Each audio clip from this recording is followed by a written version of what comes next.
Hello बच्चों, good morning. देखिए, आज हम लोग क्या पढ़ रहे थे केमिस्ट्री में। हेलो एरिन्स के रासायनिक गुण। तो हेलो एरिन की रासायनिक गुण में हमारे पास में एक हेडिंग आई थी, हेलो एरिन्स, ठीक है ना। हेलो एरिन्स की सक्रियता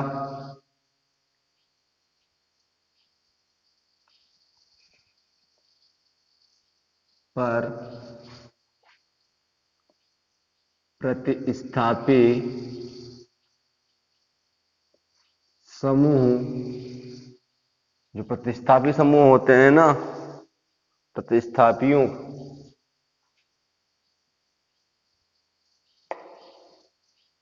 प्रतिस्थापियों समूहों का ग्रुप प्रभाव इफेक्ट,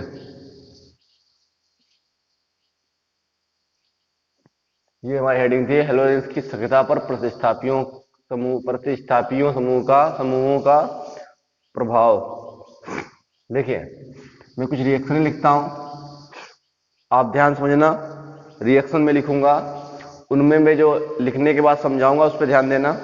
देखिए यहां पर ध्यान से पहली रिएक्शन ले रहा हूं।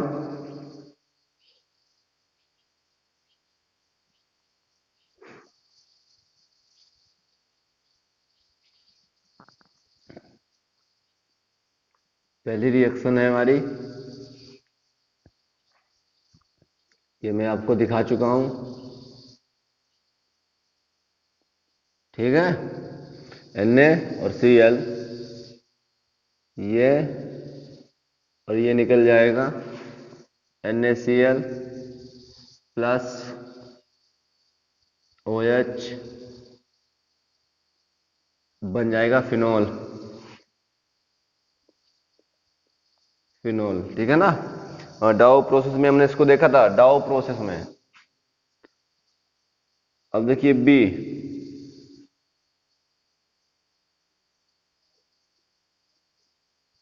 ध्यान समझना, NO2, ठीक है ना। तो अब क्रिया वही करानी है हमें। NaOH के साथ में ही टेम्परेचर यहां रहता है 445 केल्विन। मेटल नॉन मेटल, ठीक है, अलग हो जाएंगे।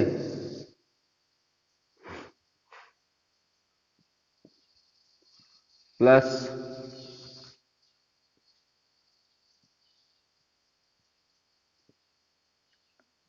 यहां पे लगा है ना 2, क्या है, आर्थो नाइट्रोफिनॉल, ठीक है ना। सी है हमारे पास, देखते जाइए रिएक्शन को अच्छे से।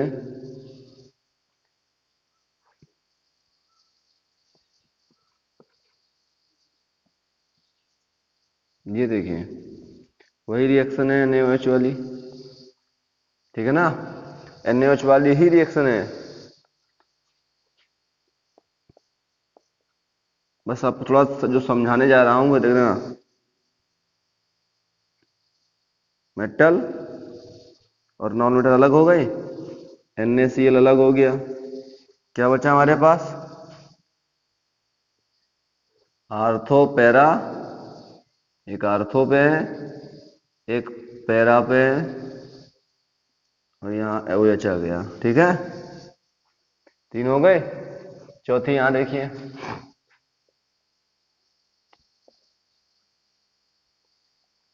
देखते जाइए ध्यान से। NO2 NO2 NO2, अब की बात 3 जगहों पर है, और रिएक्शन वही है NaOH वाली जैसे हमने करवाई थी, ठीक है ना। ध्यान से देखिए,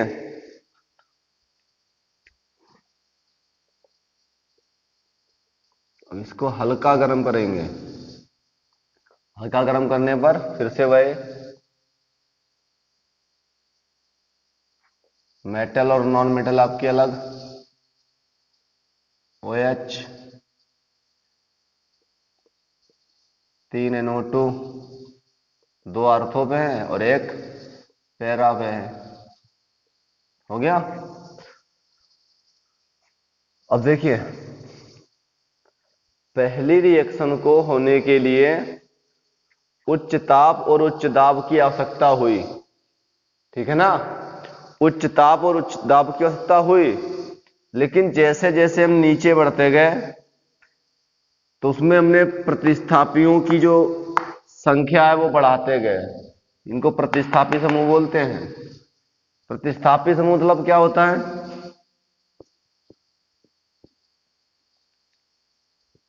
प्रतिस्थापी समूह का मतलब होता है इलेक्ट्रॉन आकर्षी, मतलब जो इलेक्ट्रॉन को अपनी ओर आकर्षित करे, प्रतिस्थापी समूह कहलाता है, ठीक है ना। तो यहां पे देखिए NO2 एक प्रतिस्थापी समूह है, इलेक्ट्रॉन आकर्षी है। यहां पे एक लगा है 445 केल्विन पे हुई, 2 लगे हैं इससे कम टेम्परेचर की आवश्यकता है। देखिए 445, यहां पे 368 केल्विन पर ही रिएक्शन हो रही है, बस प्रतिस्थापियों की संख्या बढ़ाने से। और यहां देखिए, यहां पर 3 प्रतिस्थापी समूह लगा दिए तो रिएक्शन जो है हल्का गर्म करने पर, मतलब वही 50 और या 60 डिग्री सेल्सियस पर, मतलब हल्का ही गर्म करते हैं। पानी जैसे गर्म नहीं करते हो, हल्का पीने के लिए नमक डाल के या कि सुबह सुबह, तो वहां पे हल्का गर्म नहीं करते, वैसे वैसे ही गर्म करना है आपको और रिएक्शन हो जाएगी। तो प्रतिस्थापियों को लगा देने से या उनके होने से क्या होता है, रिएक्शन सरलता से हो जाती है और कम टेम्परेचर पे हो जाती है। तापमान मुझे कम, यानी कि ऊष्मा मुझे कम देनी पड़ेगी, ठीक है ना।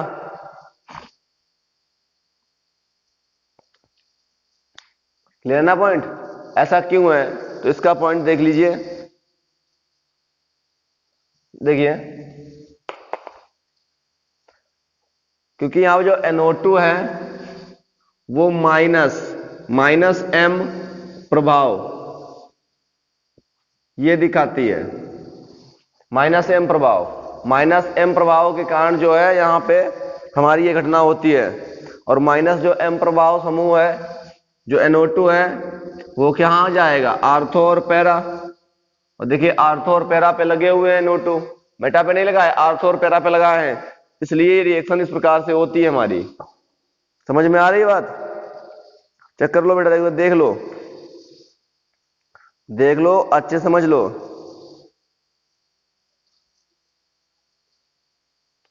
देखा आर्थो कैसे, देखो क्लोरीन समूह जहां लगा उसके बगल वाले क्या होते हैं, आर्थो, उनके बगल वाले मेटा, और मेटा का बगल वाला पैरा, याद है ना। Ortho Meta para, ortho Meta para, हो गया ना। ये देखिए, अब इसमें लिखिए, थोड़ी हिंदी लिख लीजिए इसमें। देखिए NO2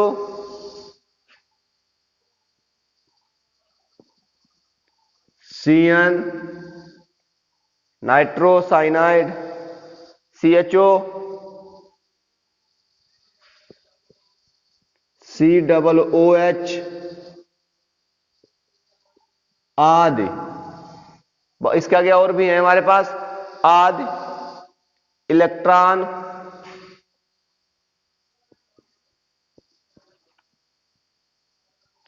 आकर्षी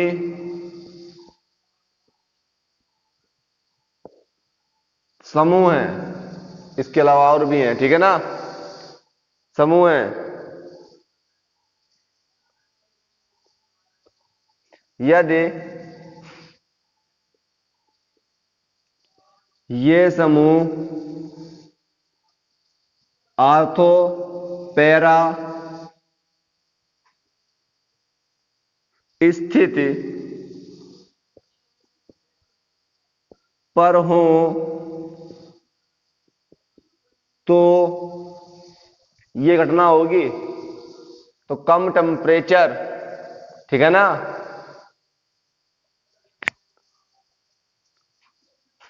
मतलब हैलोएरिन्स की सक्रियता बढ़ जाती है। इनके होने से हैलोएरिन्स की सक्रियता बढ़ जाती है, ठीक है ना।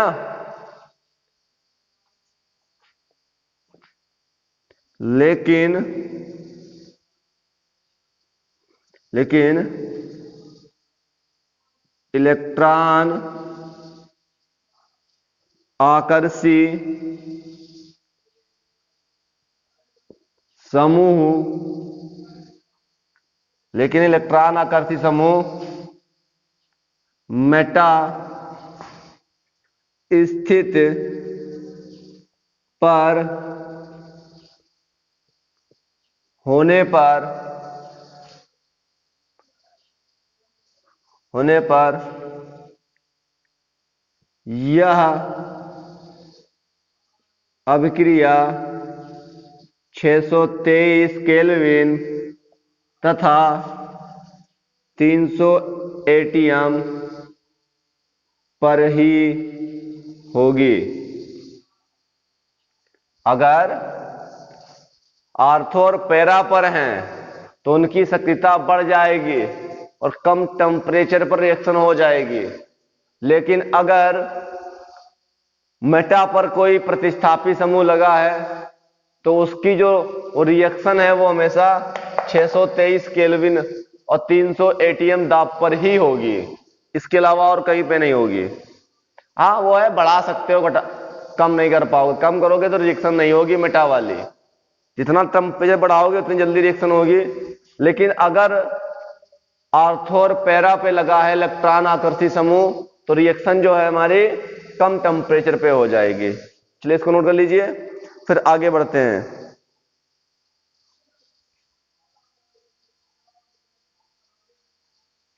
हो गया note?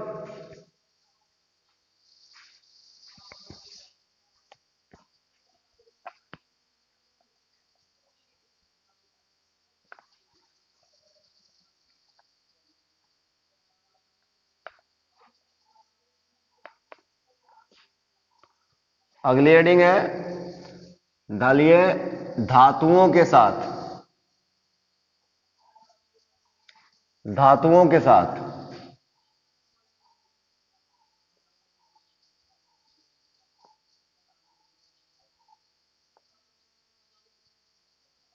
Metal, reaction with metal.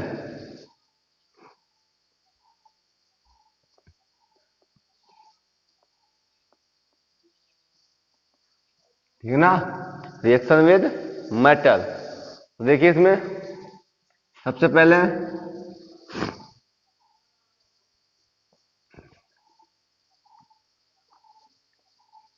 Fitting reaction, क्या मैं बता रहा हूं, फिटिंग रिएक्शन।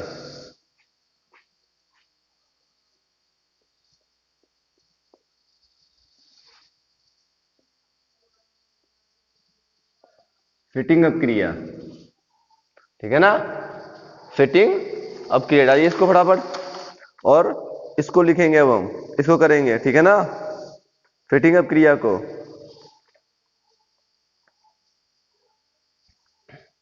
देखिए फिटिंग अपक्रिया है,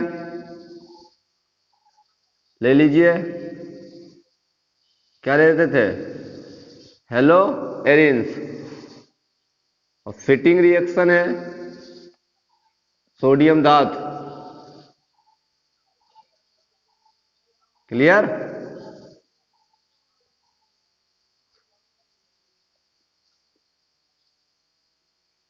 और वही उपस्थित शुष्क ईथर, सोडियम के 2 अणु,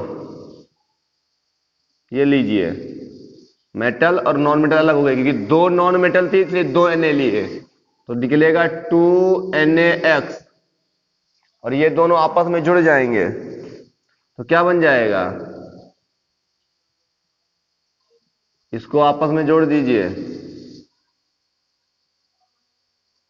देखिए यहां से ये x गया तो ये वैलेंसी खाली, यहां से ये x गया तो ये वैलेंसी खाली, दोनों आपस में जुड़ जाएंगे, बनाएंगे डाइफेनिल। डाइफेनिल, ठीक है ना। और ये क्या लिया था हमने, हेलोएरिन्स। हेलोएरिन्स एग्जाम्पल करते हैं इस पे। एग्जाम्पल देखिए, ये बनाया था हमने Cl 2Na Cl, ये देखिए आपके 2 क्लोरीन है तो 2 Na के साथ निकल जाएंगे, उपस्थित हैं शुष्क ईथर की, क्या बन गया 2NaCl, और दोनों आपस में जुड़ के क्या बना रहे हैं, डाइफेनिल, ठीक है ना, डाइफेनिल। डाइफेनिल। दूसरा एग्जाम्पल करते हैं, पहला कर दिया, दूसरा देखिए, ये लीजिए दूसरा एग्जाम्पल, यहां Br ले लिया, 2Na, यहां पे Br, अब x के स्थान पर बस रखना है आपको, ये हो गया, ठीक है। ये पोर्शन आपका अलग, क्या हो गया, उपस्थित वही शुष्क ईथर, और क्या अलग हुआ है 2NaBr, और दोनों रिंग आपस में जुड़ जाएंगे, जैसे वहां पर R जुड़ता था, यहां पर दोनों बेंजीन रिंग जुड़ जाएंगे, ठीक है ना, बन गया डाइफेनिल। तो ये है हमारी फिटिंग रिएक्शन, ठीक है ना। चलिए इसकी हिंदी को लिखिए, देखिए क्या होता है यहां पे, एरिल हैलाइड, क्या नाम था, aryl halide. Aryl halide, aryl halide के 2 अणुओं की अवक्रिया सोडियम धातु के साथ शुष्क ईथर की उपस्थिति में कराते हैं, जिससे डाइफेनिल प्राप्त होता है। इस अभिक्रिया को फिटिंग अभिक्रिया कहते हैं। क्या मैंने बोला है, हिंदी लिख लोगे, क्या मैंने बोला है, बोलो, एरिल हैलाइड, एरिल हैलाइड के 2 अणुओं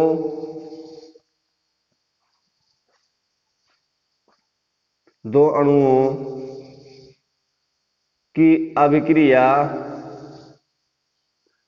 सोडियम धातु के साथ शुष्क ईथर की उपस्थिति में, शुष्क ईथर की उपस्थिति में कराते हैं, जिससे डाइफेनिल प्राप्त होता है। इस अभिक्रिया को फिटिंग अभिक्रिया कहते हैं। हो गया, नोट कर लीजिए हिंदी को भी, क्योंकि इसकी हिंदी इंपॉर्टेंट है। एक नाम नेम वाली रिएक्शन है ना, तो नेम वाली जितनी भी रिएक्शनें हैं उनमें आपकी हिंदी इंपॉर्टेंट होती है। नोट कर लीजिए फटाफट इसको, जल्दी से। हो गया, नहीं हुआ, हाँ कर लीजिए, अच्छे से नोट करना, फेयर पे, ठीक है ना, ये फिर सब फेयर पे नोट करना है आपको।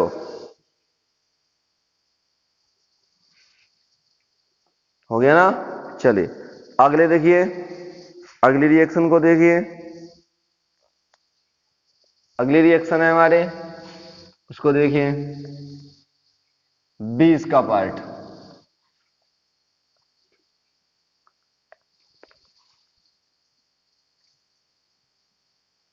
की बार बी पार्ट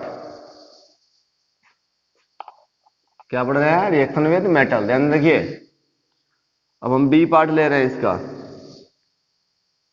अब की बार में इसको बोलते हैं Wurtz Fittig reaction. Wurtz Fittig अभिक्रिया। वुड्स फिटिंग अभिक्रिया। देखिए क्या है, वुड्स में हम क्या लेते थे, RX। फिटिंग में क्या लेते थे, हेलोएरिन्स।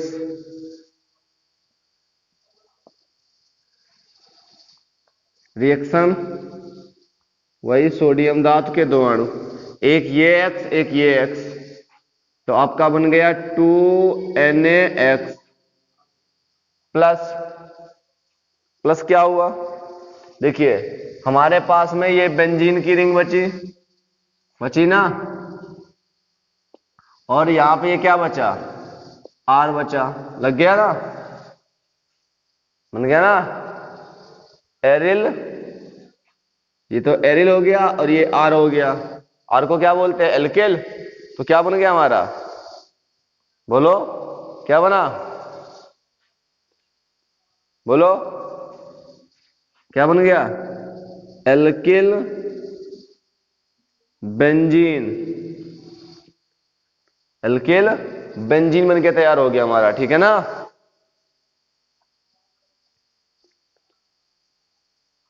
क्लियर, एल्किल बेंजीन नाम मैंने लिख दिया है। एग्जाम्पल करते हैं या पहले हिंदी लिख लेते हैं, पहले हिंदी लिख लेते हैं, ठीक है ना। पहले हिंदी को कर देते हैं, क्या लिखेंगे, देखो एरिल हैलाइड, एरिल हैलाइड के एक अणु की अभिक्रिया, एक अणु की अभिक्रिया एल्किल हैलाइड के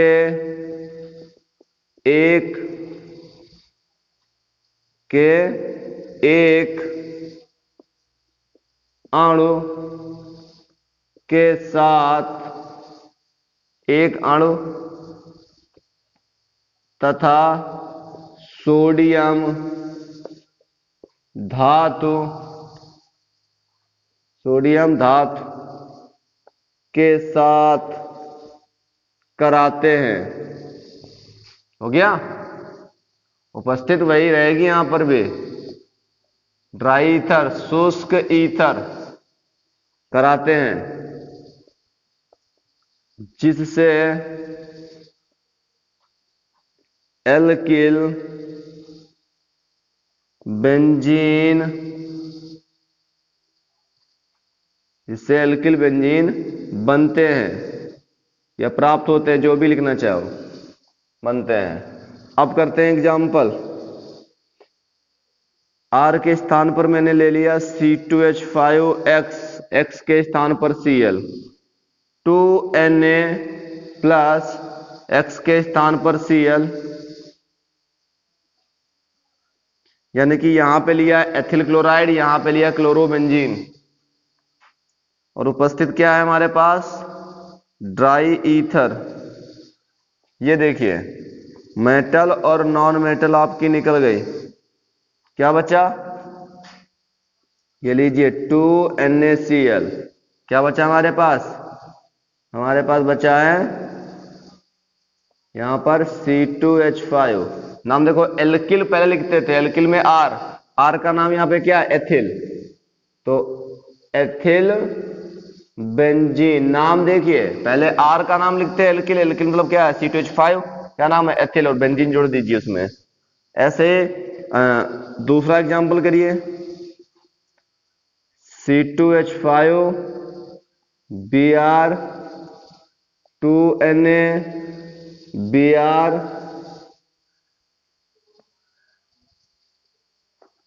यहां पे ड्राई ईथर, ठीक है ना। ये लीजिए मेटल और नॉन मेटल आपकी अलग हो गई। क्या बन गया? 2NaBr, और यहां पे बन गया हमारा C2H5 यानी कि एथिल बेंजीन बन गया। और इसके आगे आप क्या कर सकते हो? यहाँ पे चेंज कर सकते हो, ले सकते हो ना, समझ में आ रहा हो तो एग्जांपल आप खुद कर लेना कुछ। ओके, इसको भी नोट कर लीजिए, इंपॉर्टेंट रिएक्शन है, इंपॉर्टेंट रिएक्शन है, जल्दी नोट कर लीजिए इसको भी, ठीक है ना। चलिए अगली देखिए,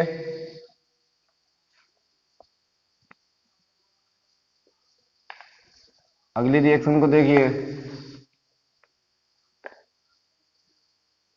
क्या है? अब क्या है? मेटल के साथ में देखिए Mg के साथ, सोडियम के साथ हो चुकी है, तो अब देखेंगे Mg के साथ अब क्रिया। तो हमारे पास क्या था? एक एरिल हैलाइड था, यानी कि एलोरेंस था, उसकी आप अब क्रिया Mg के साथ करवाओगे, ठीक है ना। Mg के साथ करवाओगे, ध्यान सुनना मेरी बात को। तो अगर यहां पे आपने Cl ले रखा है, ठीक है, और यहां पर आपने Br ले रखा है Mg, तो यहां पे तो आपको ड्राई ईथर ही लेना है, लेकिन थोड़ा यहां पे आपको ध्यान देना है कि यहां पे लेना है आपको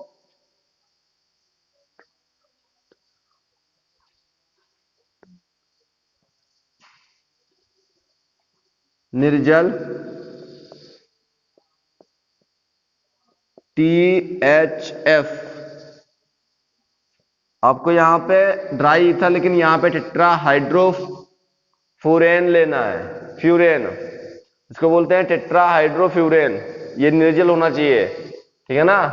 और पता है मुझे कि ये Mg जो है इन दोनों के बीच में आ जाता है, ये Mg जो है इन दोनों के बीच में आ जाता है, मतलब ये बन जाता है, ठीक है ना। Mg बीच में आ जाएगा, और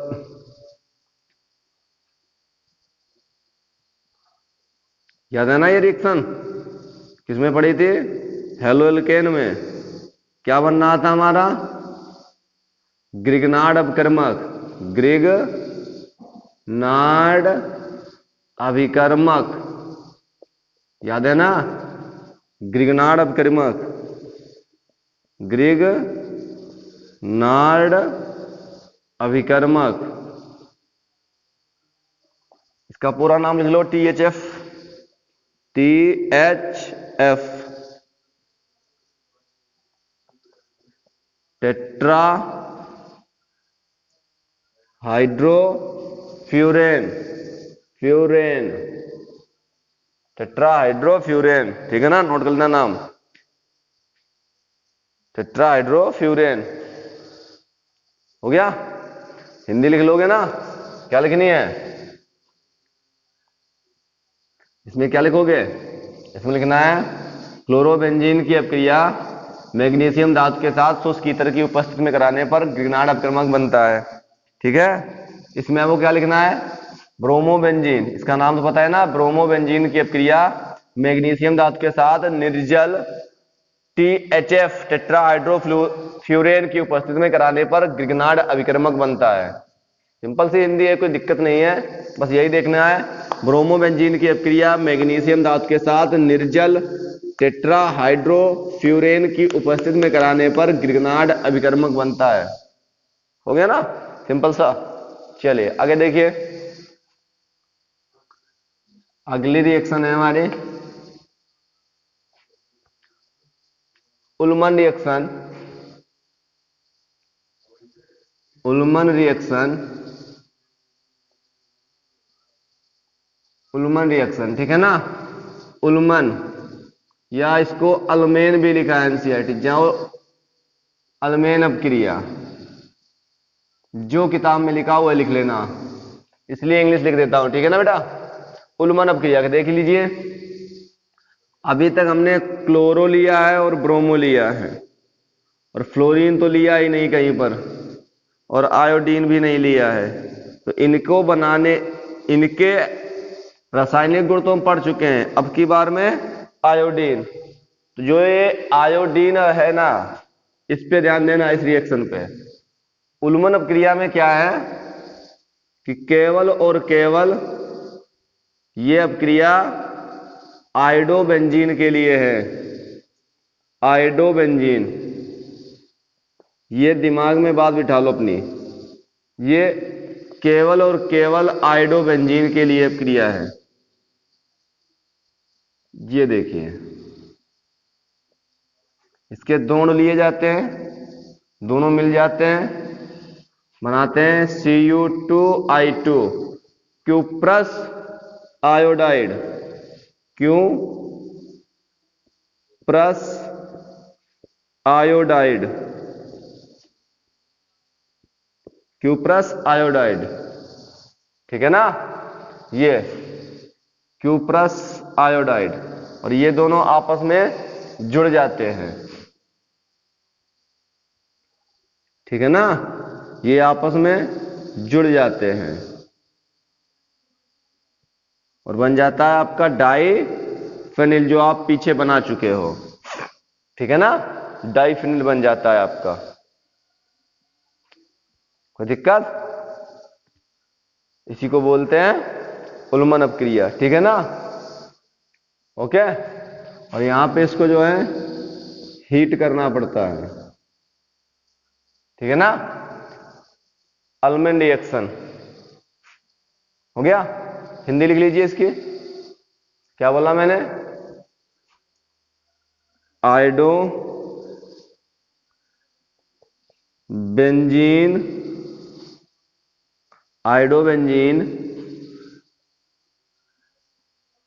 आयोडोबेंजीन के दो अणुओं